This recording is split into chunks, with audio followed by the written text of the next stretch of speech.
This week on Hazardous Materials, me and Casey come to blows over Green Lantern, the FF eats into Empyre, and Wolverine's bedpost gets another notch. Warning. The following podcast is utter nonsense and may cause agoraphobia, kleptomania, insomnia, and oppositional defiance disorder.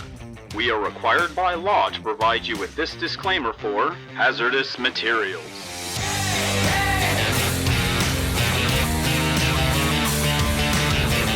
Welcome back to Hazardous Materials, last week's comics this week. And this week, we are going to talk about some comics from last week. Quite a few. Quite a bit, actually. And we got an Adventureman we're going to talk about. Do. And I'm really excited about that. Surprisingly, a new comic has come out of the ether. That is not Marvel. It is not DC. And it makes me happy. Tell me about this. I was going to say plenty of independent comics come out every week, Casey. I don't know about all that nonsense. This is a 1982. But tell us about Adventureman number 2. Yeah, Adventureman number 2 from the creative team of Matt Fraction and the Dodsons again. Here we get a bit more development of where the story is going. We see that Phaedra Phantom is trapped in Baron Bazaar's lair. How about those weird speech bubbles with all the flies on it? Oh man, I loved that. I can't remember who does the lettering on this, but I'm just gonna grab it really quick. Lettering is by I remember. I think I called them out last week too, or last time because too. They were translucent. Yeah. Clayton Klaus really just going the extra mile with the speech bubble effects. And who really talks about that kind of stuff when we're talking about comics? It's a nice little extra level of craft because like bad lettering is noticeable.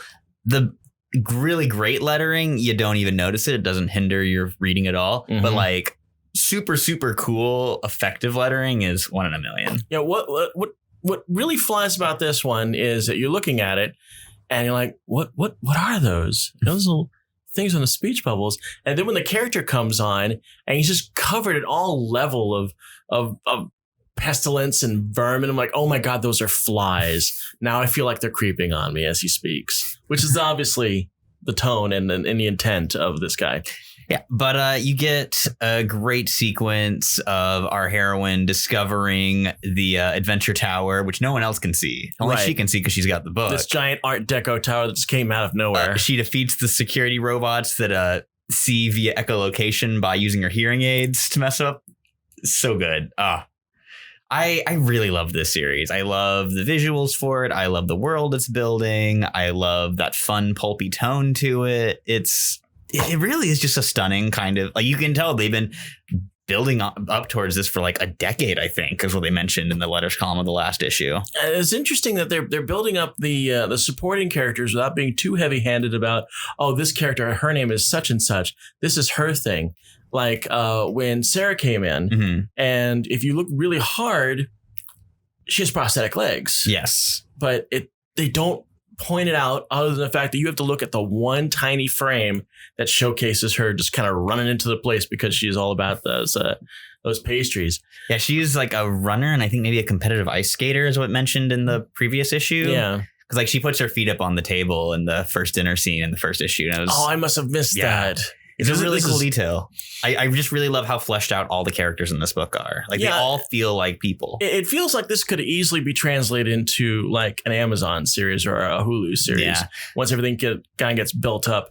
And God, it feels like that's almost the goal. I disagree just because I don't think I would have concerns with the tone translating.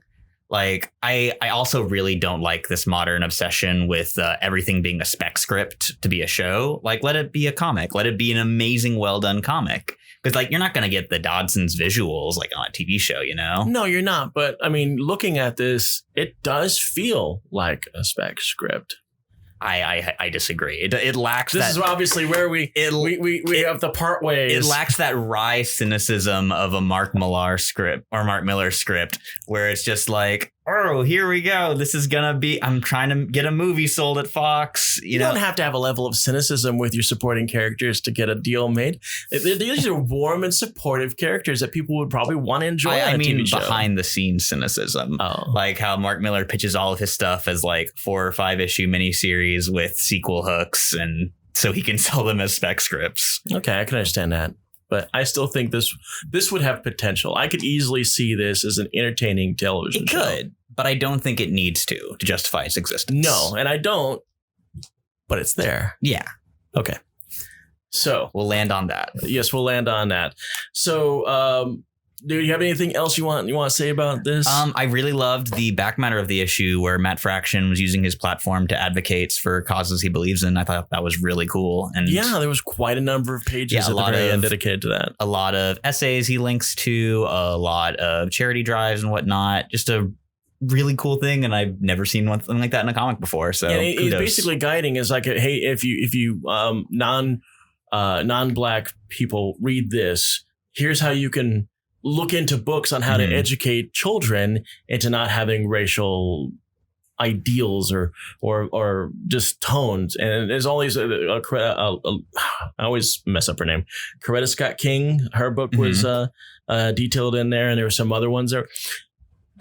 That's really cool. Yeah, it was a level of advocacy I was very surprised to see in the comics community. So A+ Fraction and Dodson's. Yeah, this is continuing to impress me, and I'm really looking forward to the issues. And I'm really glad that the second issue came out so quickly. Yeah, me too. All right, so now we're gonna take a look at Doom Patrol number 7. Now, I'm not really that much of a Doom Patrol fan, so you kind of feel this one as a massive Doom Patrol guy. So this issue marks the end of Gerard Way and Nick Derington's time on the title, and it ends pretty much as well as you could hope for. I love a comic book ending it definitively like makes its stake on the characters. It draws everything to a natural conclusion, but still leaves the door open for the next team. And this book definitely does that. You even get your nice little "not the end" tag, not which the end. Always appreciated. But yeah.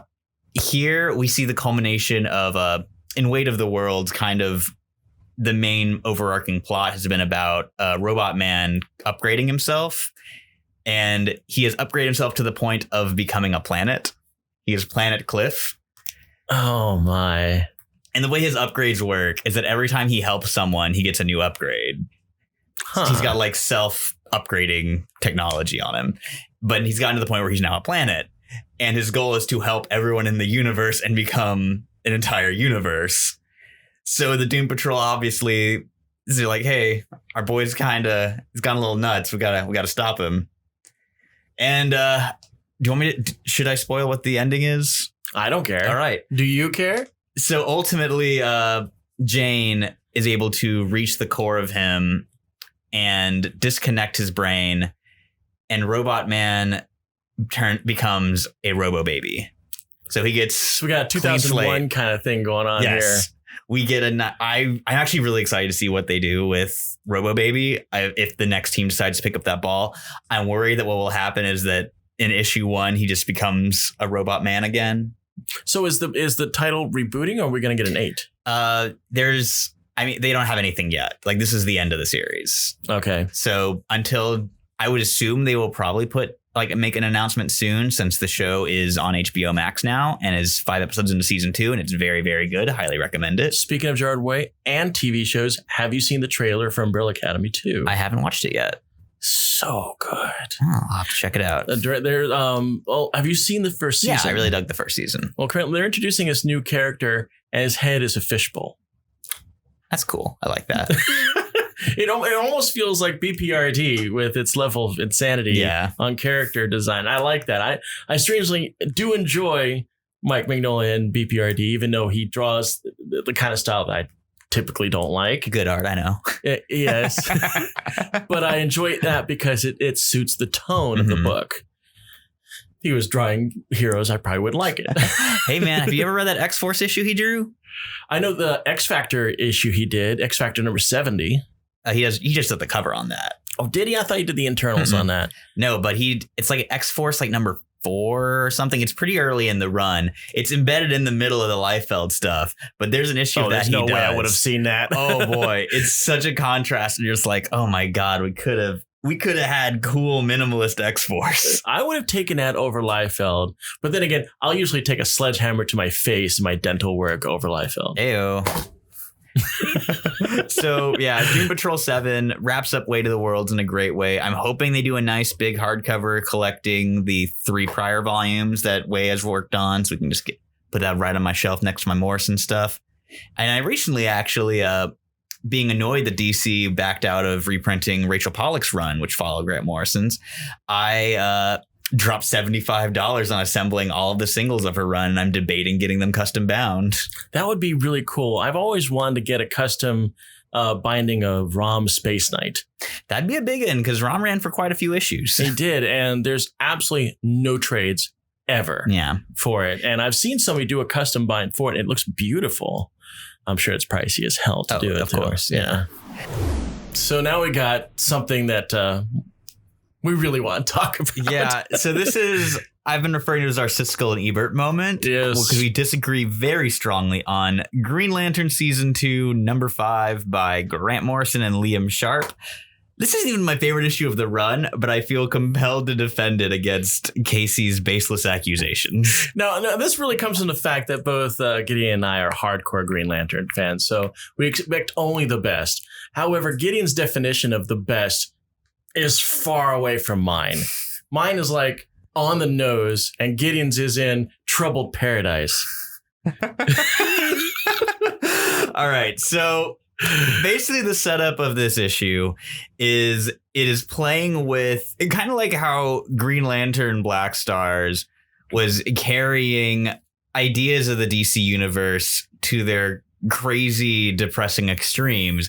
This one carries the concept of Super Dad from like the Peter Tomasi Superman to its dark extremes of the 1950s domestic bliss idea and being like, hey, maybe that's kind of messed up. And to illustrate that, they had a like mid-century 50s, 60s Jack Kirby style art, which Liam Sharp, I think we talked about this before, that this second season of Green Lantern mostly feels like Grant giving Liam Sharp an excuse to flex all the different styles he can draw in. Because, oh boy, it's some Jack Kirby-ass visuals. Yeah, let's talk about that. Yeah, he certainly did give him whatever he wanted to do as far as flexing. And then maybe he should have stopped because it's very clear to me that our boy Liam Sharp has no concept of narrative flow whatsoever. And I've explained this to you. You've got frames where people are reacting to people that have just arrived. Oh, look at those 2 people. But in the next frame, he's not interacting with those 2 people that have just arrived, but the third person that arrives off frame.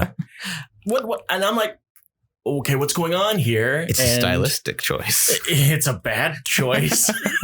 Well, it worked for me. It worked for you because you like Liam Sharp. I have nothing invested in Liam Sharp, and therefore I'm less forgiving for his Sharpie approach. I have to acquiesce. The writer knows what he's doing. I've seen Morrison do stuff. I know he knows what he's doing, and the man's a professional. So I have to blame the artist for what I'm seeing is just an all over there monkey affair of art. But counterpoint, you see those rad ass designs for the Vulture kids? Good as hell. Love that shit. I was so happy when they show up. I love those little bastards. They definitely look New God-ish. Yes. So fun. Love that shit. Okay, I'm gonna go on the good side. I've already gave this enough crap. There are things about this book I really enjoyed, and I really wish they had taken it the extra mile. And I told you about this. Yeah. And that's the scene where we got Hyperman, and he's doing what he likes to do. It's basically he likes getting this one particular person in any given, I guess, universe. I guess he jumps between universes or something like that. So he finds this one person and fixates on her. Apparently he does not like her at all because he finds new ways of torturing her in every universe he goes to. And this one, he's like, hey, check out this thing. I can make a diamond with this massive amount of heat and pressure from this coal. And I want you to feel it. So he puts his hand in it. And I'm like, are we going to have a boys moment? This is going to be awesome. And it didn't happen. He later, when he does not realize he's lost his power, attempts to burst her head with his hands. Yes. Like, I really like this Morrison's kind of I don't want to say current, but it's been going on since Multiversity, of having a very strong message of, hey, don't get mired in nostalgia. Like, don't keep looking back to some whatever, like, comics were like when you were a kid. Like, there's some dark shit to unpack in that. And this is specifically attacking that, like, 1950s white picket fence. Everything's all good, but there's a nuclear family. Exactly. Yeah. Yes. The nuclear family definitely takes a hit on this one. Hal takes a serious hit on this one. Hal is seemingly dead at the end of the issue. And his ring isn't doing that much better either. No, his ring gets real messed up. Like Hyperman heat visions it near the beginning of the issue. I keep forgetting that in this particular run of Green Lantern, they're going with the whole idea the rings are alive. Mm-hmm. And it's very clear this ring is in pain with what Hyperman did to it. And Hyperman has done this before. He has done this to many Green Lanterns. He knows exactly what to do. I'm going to grab you. I'm going to take you down. I'm going to screw your ring up real bad. And that's the end of it. I really like that touch of him. As he's hopping universes, he encounters like different Green Lanterns. And so it's kind of just old hat to him by the time he's fighting Hal. But old Hal Jordan, he does it again. So I'm confused. Are there two Hypermen in this comic? Unclear. Because I got one Hyperman without a chest logo who is in the problematic frame I told you about. Yeah. And then we got this Hyperman who's got a triangle logo and he's in the very next page. So his triangle logo does grow because there's a scene where he's switching from I don't remember his Clark Kent persona's name, but like when he takes the shirt off, like as he's doing it, like the logo grows on his chest. So it might have just not popped up yet. Well, it just seems like, okay, this also goes back to my problem with narrative flow, because you do have this problem with one frame to two frames. And then you've got this character, obviously he's in a red outfit, blue cape, obviously the Superman that pastiche. Yeah. But then boom, right next page, you've got no transitional bubbles that tell me why it's like this. But it looks like it's that same character completely removed from the action scene he was just in, completely dressed down, and now he's doing something without even them involved. I think that was just kind of skipping ahead. Like it maybe could have used like a few hours later time bubble, but I think it just kind of seeing it in a different setting. I think you are meant to infer. You know what I think it needs? Needs an editor that pays attention. But then again, this is DC editorial, which we've firmly established does not exist. Yeah, no, they do exist. They just have different priorities than us. So that went a lot more civil than I expected to. It did. Thank you, Casey. It's because I love you, man. Oh, thank you. So next up is Empyre Fantastic Four #0 from Dan Slott and RB Silva, which I thought was funny because the Avengers one was done by Pepe Larraz, who worked on House of X, and RB Silva worked on Powers of X. So I thought that was a fun pseudo reunion. And that's the reason why it looks so damn good. Yeah, it's a really pretty issue. I've seen a lot of people online kind of trashing it, but this was a fun little Fantastic Four story. This was great. It certainly doesn't feel like the start of an event comic. Which No, this feels like a Marvel 2-in-1. Yeah, this feels like a fun one-off issue of Slott's Fantastic Four. I love this. When I'm ever talking about clean art, whenever you hear me mention clean art, this is what I'm talking about. That or Dodson from Adventureman, that's clean art. That's the style I've always preferred. Yeah, I really love Silva's work on this. They really bring to life this alien casino run by the Profiteer, who is the sister of, or is the daughter of the Grandmaster? I don't think it's the daughter because the daughter, the rule is the elders of the universe all exist like at the beginning of time. None of them are related to each other because they're all the last survivors of their races. Okay. So the minute she introduces herself as the Privateer, I was like, that's a new elder, because they always their name is always what they focus on. Yeah. And it was like, it's very clear this is a new elder. I was like, I love new elders. So yeah, she's running a gladiatorial games in a giant casino where she has a Kree and a Skrull fight to the near death and reenactments of the Kree-Skrull War. She's kind of like the Grandmaster, except Grandmaster's all about the game and she's all about the cash. Getting that money, honey. She's got a profit, and by any means necessary. Have no illusions. This woman is awful. Yeah, she is. Again, owns two gladiators, and which I will get to as the story progresses, is much worse than it initially seems. And it already started pretty bad. And the fact that she has to sometimes remind people, oh, by the way, I also go by another name, War Profiteer. Yeah. Woof. So we see the FF they're in their fantastic car out in space, and it runs out of gas, and they're trying to get a tow, but the guy's like, well, your money's no good. Yeah, the system of galactic credits has fallen.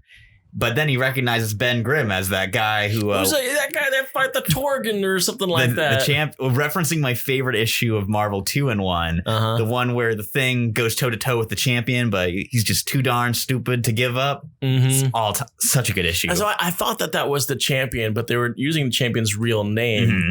And that kind of put a little brain cloud in me.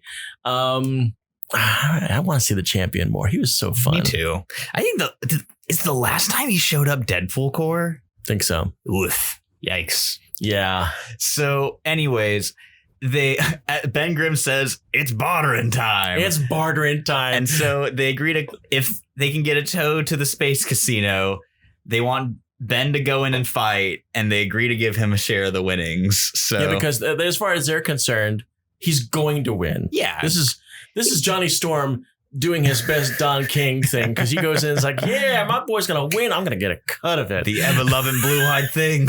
It's like, hey, I got that copyright. Don't say that. So as they enter the arena to watch the fight before them, the fighters get unmasked, and it turns out they're children. So Ben and Johnny, being upstanding citizens, go into the ring to break stuff up. And this is interesting because the reason why this is an Empyre tie-in is because this is the Fantastic Four finding out for the very first time that the eons-long Kree-Skrull War has come to an end because they're doing recreations. Yes. And recreations only happen after the war's fact. So you got one child is Kree, one child is Skrull, and apparently they've grown up in this institution fighting each other. Depressing as hell. It is really depressing. Now, while this is going on, this highly amused me. But Franklin and Valeria go and gamble. Yes, they get into the casino because they claim to be a race called Valerians and are actually 100 years slowly. Old. And Franklin even goes, hey, if Baby Yoda can be 50. Yes, and the funny thing is that they're going in and Valeria comes up with this perfect, because she's, of course, an Omega level intellect. Mm-hmm. So she comes up with the perfect bet. There's no way this could possibly lose. But then she loses all of her money, but she gets back one coin. So effectively, she didn't lose. And also, to be mentioned, they used the Fantastic Car as collateral to get in the first place. Because Valeria's like, yeah, we'll just win it all back. But then they don't. But now, see, none of that was entertaining. None of it was entertaining until... So as they are losing... But while Reed, Ben, and Johnny are taking on the Profiteer, Susan sneaks off to find her kids and finds them gambling and uses her invisible mom powers to help them cheat, to load the dice, to read over the shoulders of their poker opponents, one of whom is Mojo Jojo, and I lost my mind. I love that. Made me very happy. And so the family gets all their money. They not only do they all get all of their money, they win the entire casino. Yeah, they win the casino from the Profiteer, and they was like, hey, listen, we'll give you this back, but you got to give us the two child fighters, free the kids, plus our car, plus the fuel, and something extra. They forget to get back Ben's cool vibranium cast from when he got his rocks off fighting the Hulk. Yes, God, I remember that wound. Such a good issue. Oh. And he's like, I really wanted to keep that. And so the issue ends with the family trucking back to Earth, leading right into the end of Avengers Empyre #0. And then you get that tease to pick up Empyre #1.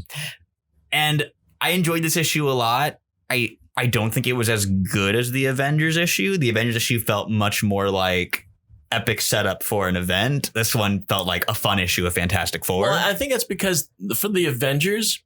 this is their show. Yeah. They're the first and second acts of Hamilton. They got to get their stuff going. And the Fantastic Four are like, hey, we're just going to be in the background. What I miss.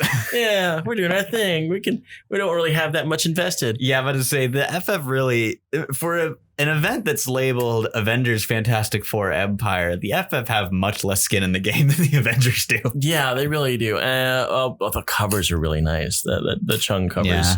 I love those covers so much. Jim Cheung do work. Yes, and every time I see it, I'm always reminded about how much I really want another Young Avengers. Yeah, well, maybe he'll do a cool cover for Hulkling, since Hulkling's a major character in this. Yeah, maybe someday. Where's Wiccan in all this? There's the story. Yeah, I'm curious about that because the last time I saw either of them was the Death's Head miniseries, where I thought that Wiccan was in Agents of Wakanda. Mm-mm. He's in like No, I know where he's in.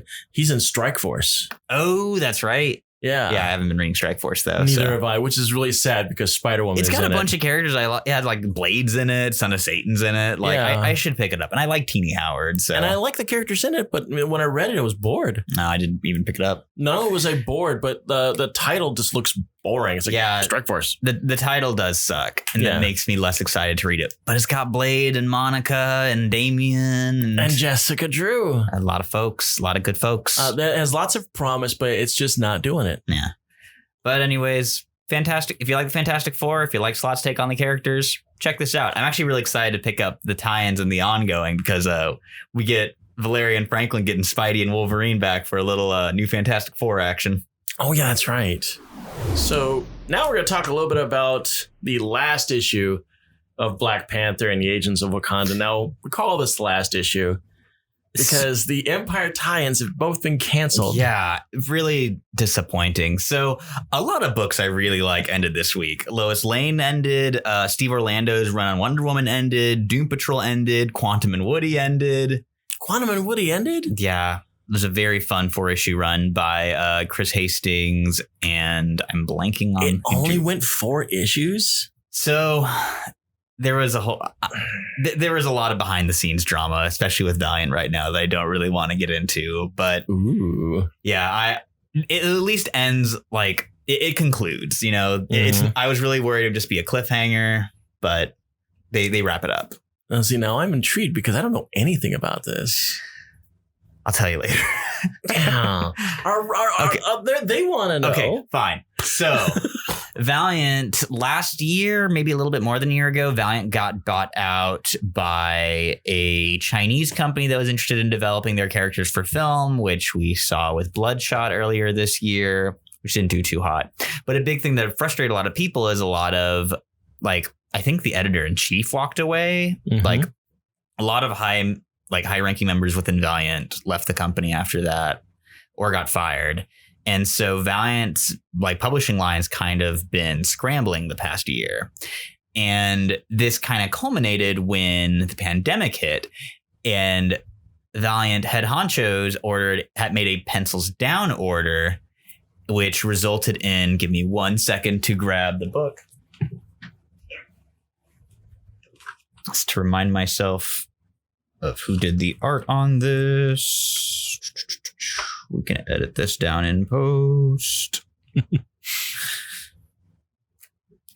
Man, where the hell is a creator credit on here? I'd be mad too. Jeez. Oh yeah, Ryan Brown. So Ryan Brown made some very angry tweets about basically he's like, well, I'm just kind of out of work now. I was working on Quantum and Woody, and I'm not going to work with Valiant again. But I guess he was pretty far along on number 4 when that got announced, because I think the book was supposed to be an ongoing, then got downgraded to a 6-issue, and then it got downgraded to a 4-issue. Yeah, because I actually picked up the first issue myself, and I thought this was going to be an ongoing. Yeah, me too. They keep tricking me, making me think On and Woody get a new ongoing, and then they cancel it. It's they're two of my favorite independent heroes ever, and I really want Valiant to do better. I love those characters. I really the 2012 relaunch of the company was phenomenal, and it just feels like they've been treading water the past couple of years. And I really want to see some changes made in upper management that can allow these books to flourish. And how expand your publishing line. Archer and Armstrong haven't had a book in over 3 years at this point. What about Exo Manowar? Exo has. He's pretty like Exo is probably Exo and Bloodshot are the two that consistently get books. Okay. I remember enjoying Exo Manowar way back in the day, like right before Bart Sears got a hold of it. It's like Joe Quesada era stuff. Yeah. Because I hate Bart Sears. Man does not know anatomy. Whatever happened to him? I know we're getting off on a tangent, but I need to know what happened to Bart Sears. I'm not 100% sure. I don't think I've seen him work on anything lately. So yeah, he drew a Wizard cover that included Sabretooth, and I never forgave him for that. I think he drew a bunch of the Justice League Europe stuff. I think he drew some Metamorpho as well, and like he was fine. Well, typical male hero has a 6-pack. For Bart Sears, it's an 18-pack. Did he? I might be thinking of someone else, but did he used to draw, or did he do the art, like the art guides in Wizard? Yeah, the Brutes and Babes feature. Yeah, he did that. Okay, yeah, okay, I'm thinking of the right guy then. Yeah, he did a bunch of the JLE stuff, and I want to say he drew the Metamorpho mini that Mark Waid did, but I could be totally off base on that. And like, no, whatever. It's not. He's no Kevin McGuire or Adam Hughes, who both worked on JLI around that same time. Adam Hughes is so good. My crazy rich person daydream is if I had an ungodly amount of money, I would pay Adam Hughes to recolor his old JLI issues in his modern painting style. That's my pie in the sky crazy creator dream. That would never happen, but man, imagine. Oh God, I would fund another Amanda Connor Power Girl series, and I would make that sucker go the 9 yards. 24 issues at least. Yeah. Oh God. Speaking of which, now this deserves this. I would usually leave as news, but the cover for Harley Quinn and the Birds of Prey #3 got solicited, and in there is probably the best non-Batgirl costume I've seen Cassandra Cain work. Yeah, I really dig her new look. It's really cool. I really like that, and even though that's supposed to be like not continuity because it's Black Label, I hope that DC has the forethought to keep going with that. Yeah, because that orphan costume that Cass has been stuck with has been it sucks. It sucks. Like, you know me, I don't like being too harsh on stuff like that, but it's so boring. It's just, I'm a Cassandra Cain fan, and ever since she's stopped being Batgirl, I've hated everything that she's worn. This is the first time I've gotten like excited. I really liked the Black Bat outfit where she had like the kind of big pointed domino mask and she had like the stuff wrapped around her hands. That was when Stephanie was Batgirl. That's a funny thing. Before the New 52. You mentioned the two things about that costume I hate. Oh, I love those. I thought they were cool. But anyways, can I talk about Black Panther? Yes, we can talk about Black Panther. So, Agents of Wakanda. Man, we really got off on a tangent there. We really did. But yeah, so the book was planned to end at #8, and they were going to do a 2-issue Empyre tie-in where the agents have to repel a Kree Skrull invasion of Wakanda. They were going to see how that does, and then maybe give the book more to go. Jim Zub confirmed that the book is dead, that they're not doing that Empyre tie-in, that this is the end of the series, which is really sad because this was such a fun, unique corner of the Marvel universe. Like, you got to see him pulling the live wires. Like, he took so many forgotten concepts and the sad thing is at the very end of the book is a solicitation. Yeah, for the Empyre, just to add salt to the wound. Yeah. But anyways, here concluding the Legion of Foom. The mysterious players 2 through 4 versions of Fin Fang Foom are still wreaking havoc on I don't even remember what they're calling it, like Avengers Mountain. Mm-hmm. And so Brew, our beloved little super intelligent king of the brood, goes down and he's in the Avengers basement and he sees a little Fin Fang Foom in a cage. Got it out. Little baby Fin Fang Foom. And he explains that like, yeah, I got a little tired of all the fighting and stuff. So I did some meditating, and it turns out that when people meditate, we purge all of our negative emotions into big old dragons, and I shrink in the process. So I snuck myself into Avengers Tower to look for help. That's very progressive of you, Fin Fang Foom. Do you like my goofy Fin Fang Foom voice? I did. I loved it. So Brew lets him out, very adorably rides on the back of tiny Fin Fang Foom, while Mockingbird and Kazar and American Eagle. Ooh, I love that American Eagle's in this book because American Eagle rocks. Oh, yeah. Yeah. I think Cassara even makes a joke. Is like, we don't all have eagle eyes. And he's just like, I don't have eagle powers. It's not how it works. But anyways, Fin Fang Foom is able to consume his negative emotions and grow back into a big one. And he's about to destroy the age. But Bru's like, bro, well, did we learn nothing? Have we learned nothing about managing our emotions? And so he's like, all right, peace out. He talks Fin Fang Foom out of barbecuing the Avengers. That's what he refers to them as, the Avengers. Yeah, and he even tells Bru, if these guys start to annoy you, just call me, and flies off. I love that. I like that we're seeing more often in comics conflicts resolved by characters actually communicating instead of just punching each other. Yes. We can cut every superhero team up. We can cut the fat out right now of them duking it out before teaming absolutely. up. It's like, hey, we're going to do a team up between the New Warriors and Power Pack. Okay, first. So we're going to watch some teenagers beat the shit out of some little kids. We're going to half this book is them beating the crap out of each other. Oh, man. But yeah, I really loved Agents of Wakanda. I'm really sad to see it go. Jim Zub really made a fun, creative little title that should have gotten more issues. There was definitely Agents of Atlas feel all over this. Especially with my boy Gorilla Man being there. Yeah, absolutely. I love Gorilla Man. I'm sure that's the reason why it was named the way it was. Mm-hmm. I just wish that other Agents of Atlas had gotten involved, like, Robot Man and the Living Robot. Yeah, Living Robot. Marvel Boy. Namora. Venus.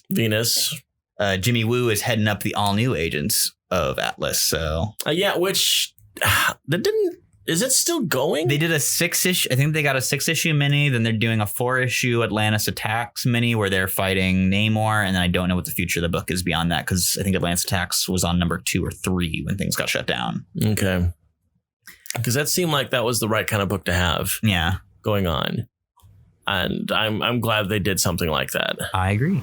So since Casey indulged me in getting to talk about a book that he didn't read with DoomPatrol, I am allowing Casey to talk about a book that I didn't read in Strange Academy number 2 by Skottie Young and Humberto Ramos. I love Strange Academy.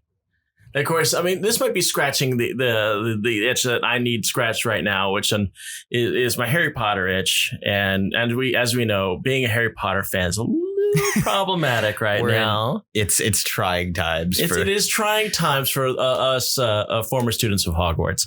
We've moved beyond the need for Hogwarts. We have Marvel Hogwarts now. And we do. I love all the kids in Strange Academy. Now, unfortunately, there's a lot of time has happened between Strange Academy 1 and 2. I didn't even realize it was coming out this week. It was a surprise for me too. I haven't memorized all their names, so I'm going to go through this largely with no names to any of my characters. I can't remember what the Dormammu. It's like Danny Dormammu or something. I like that kid. It's like a D word. Yeah, it's not Damon. It's probably like Dwayne or Danny. I think it's Dwayne. It's a fun name. It's like something simple. It's Dwayne, who's great. Okay, so in this, you have magic practitioners going about their first day of school, and you've got fairies, demons, ice giants, Asgardians, otherworldly dimensional beings, humans, and whatever I can't name off the top of my head. And one of the things I really enjoyed about this is the last page actually explains to you all the classes, who does the classes, and the descriptions of the classes, and of course all the instructors and everything like that. My favorite is Magic and Damien Hellstrom's Inferno 101, which is all about hell, and it's great. Me explaining the intricacies of the X-Men's greatest crossover. Yeah, and of course you also find out something else about the Academy, is that they have what's the word I'm looking for here? A no toleration of failure. So basically, you don't get Fs. You just get expelled.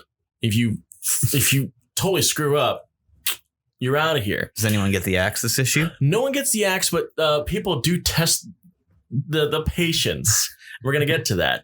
But one of the biggest thing that's happening is that one of the main characters, who is a human, she's kind of like our point of exposition, and she's going to be our our questioning character that's going to give us the information that's always necessary for this kind of thing. Like Neo was in the Matrix, the first like 2 acts. Mm-hmm.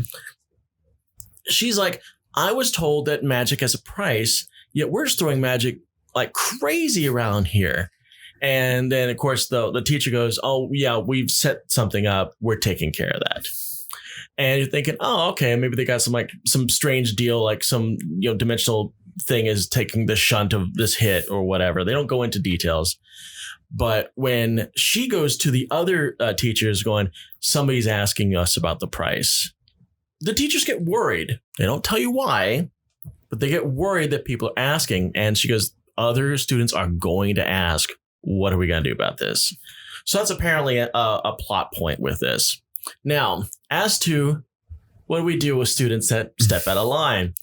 The Asgardian walks in late to Magic and Hellstrom's Inferno 101. And when they chide him about it, he goes, what are you going to do about it? Well, Magic sent him to hell. Rightfully so. And then when Dormammu's son, nephew, whatever you want to call it, starts laughing about the whole thing, he goes to hell too. So that's great. There's like this little like flaming circle of where he was at his desk. And for the next half of this book is the Asgardian and him basically trying to survive in limbo by relying on each other. So, I mean, the point is clearly team building exercise. Exactly. But the rest of the book is largely showing you what the classes are looking like Brother Voodoo actually pulls out a zombie and go, this is what the undead look like. And that's funny, too, because when he gives Magic crap for sending the 2 kids to hell, and she goes, didn't you just pull a zombie out in your first day? Yeah. OK. Wanda Maximoff, I think she does something on chaos magic. My memory is fading on this one because I read through it. It was like the last book I read before I jumped in my car and drove down here. It's one of the reasons why I can't memorize the kids' names.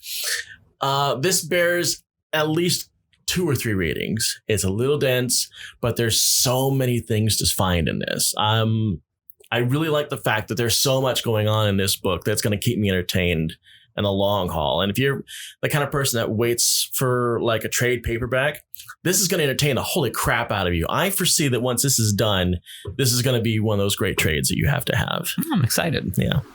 So last up, as always, saving our X content for the end.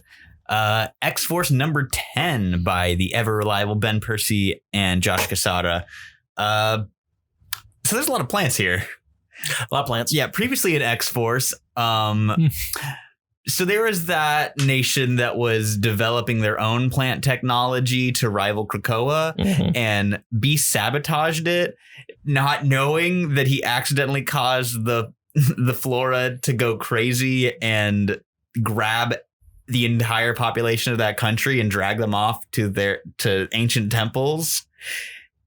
Yeah, because apparently when you were large, plant-like, and sentient, you need to feed off of people, much like Krakoa does. Yeah. So Domino, Wolverine, and Quentin Quire are going to the temples, and it's a good thing that they can revive anyone, because my boy Kid Omega gets turned into a pile of flowers and torn in half. It's awful looking. Woo! That was gnarly. That was really nasty. Wolverine is fighting it because his healing factor's there. But he's not having a good time. No, he is not. And Domino's using that cool biotech that Forge gave her. Yeah, she's decided to keep it on her hand, but she's having a debate with Wolverine because apparently she had a lot of the trauma in the first issues removed. Yeah. And he's like, if you do stuff like that, you're not going to learn from that kind of trauma. And this is a bad thing. Logan's like, hey, I had repressed memories for a long time and it really messed me up. And I spent my whole life trying to get them back. So maybe don't throw them away. And Domino was like, fuck you, Wolverine. Yeah, I'm doing this my own way. Exactly. Like, I respect Domino's choice. There's gotta be just a psychological toll of all the deaths building up.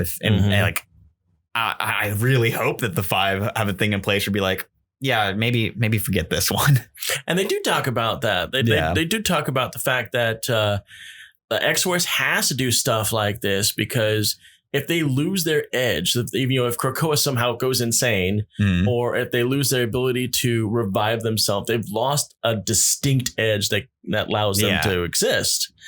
And because they can't just keep throwing bodies at things. Yeah, so shit like this has to happen. Yeah, at least that's what Beast's attitude is. Yes, I really love the scene where Jean just reads Beast for filth. Just, what the hell were you thinking, Hank McCoy?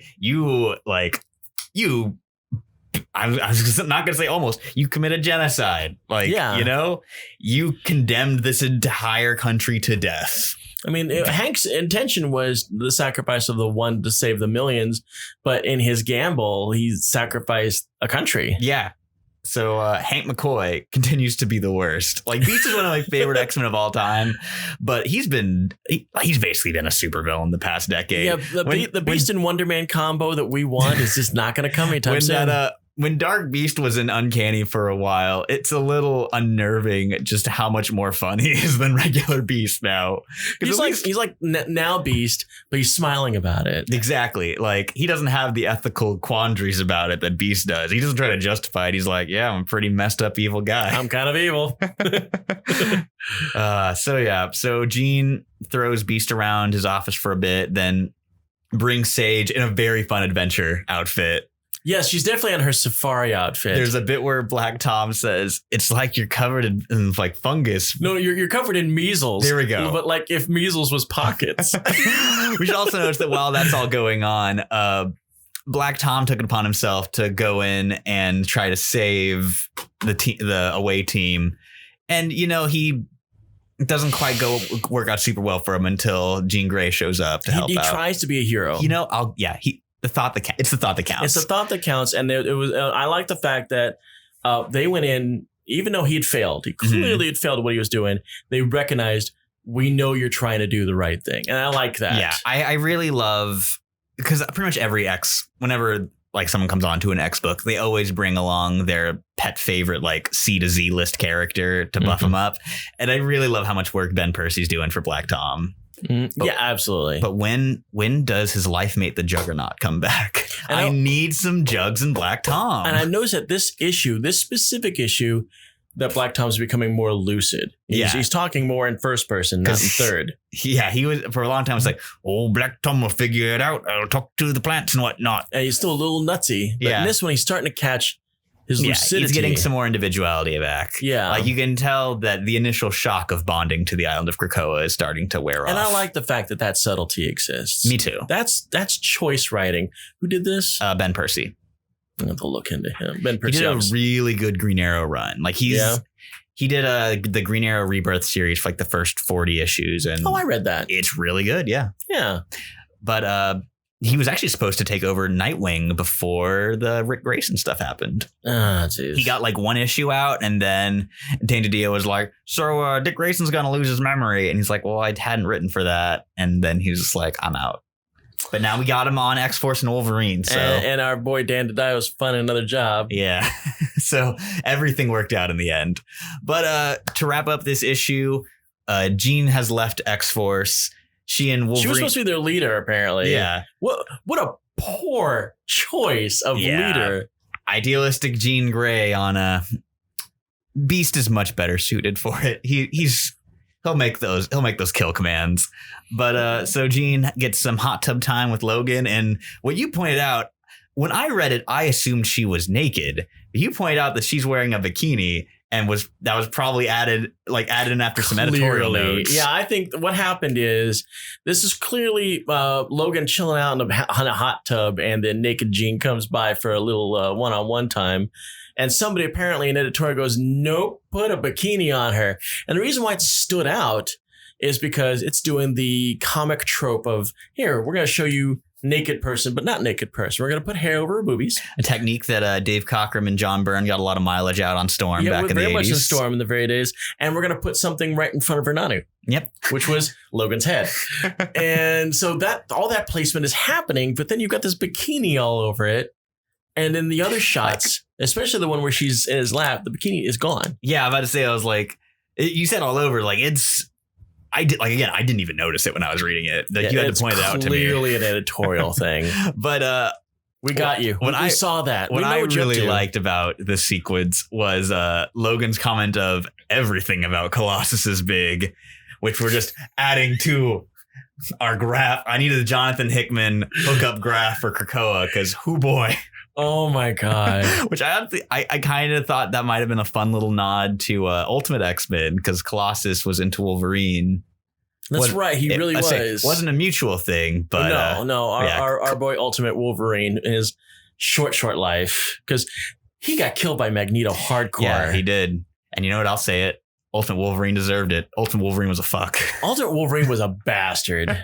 He had it coming. He slept with one teenager and attempted to sleep with another. Yeah. He left Cyclops for dead so he could bone Jean Grey. And Cyclops was the bigger person, was like, yeah, dude, I'm still going to work with you even though you tried to kill me and you suck. And Logan was like, I respect that.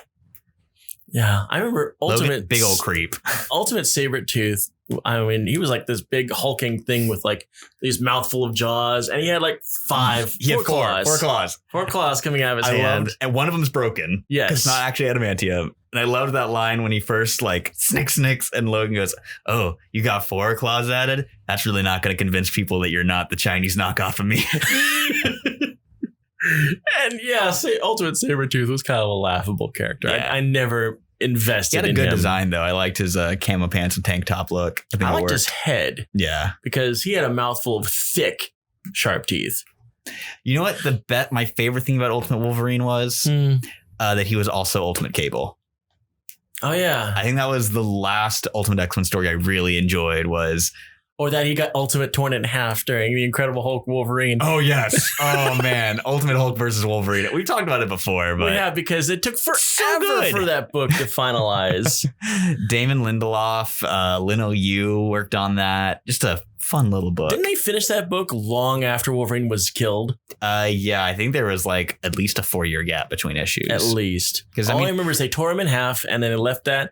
And then I waited and I waited and I waited and the follow-up issue never showed up. Because I think Damon Lindelof started it when the writer's strike started, and then Lost came back, and he was like, shit, I got to finish working on Lost. Yeah. I might have my timeline completely off base on there, but I think that's there was something else going on. Yeah. Like that totally soured it. He's in the J.J. Abrams crew. His entourage. It almost became like epic in its unfinishedness. Yeah. But man, it was worth it to have it wrap up. Oh my God. So yeah, I think that's going to do it for this week. A lot of fun books. And like and subscribe as always. Hit that bell. I'm taking over from Casey for this week. Check out our Patreon and our social media links down below. We got a heaping host of them, and we'll see you guys next time.